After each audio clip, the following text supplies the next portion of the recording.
c'est pas moi qui le dis, c'est le cabinet Korn Ferry qui rend compte, dans une étude qu'il a fait sur le Future of Work, d'ici 2030 va se produire un Global Talent Crush. Alors, pas besoin d'être bilingue en anglais, c'est très bien marketé et ça dit très bien ce que ça doit dire, à savoir une catastrophe annoncée. Cette catastrophe annoncée, c'est quoi? En fait, c'est un déficit global de talent dans les entreprises. Pas parce que les gens auront disparu de la surface de la Terre, hein, mais parce qu'on aura de plus en plus de difficultés à identifier les bons talents ayant les bonnes compétences pour répondre aux besoins des entreprises. Et ces besoins, on le sait, ils vont être de plus en plus complexes à gérer. À la fois, on va nous demander beaucoup d'agilité, donc pour répondre à toutes les mutations auxquelles on fait face.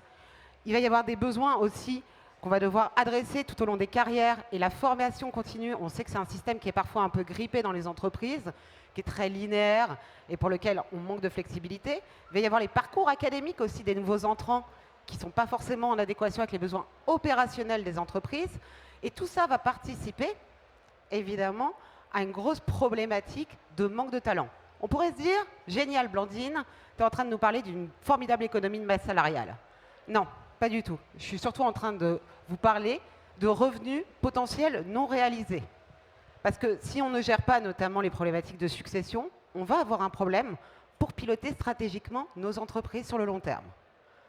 Alors, c'est un phénomène mondial, et c'est un peu comme l'ours polaire, quand c'est loin, on ne s'en inquiète pas vraiment, mais c'est aussi un phénomène français. Quand on regarde les chiffres et les projections, c'est quand même 1,5 million de salariés hautement qualifiés qui nous manqueraient dans les entreprises. J'aime bien les équivalences, parce que les grands chiffres, je trouve que c'est toujours un peu abstrait.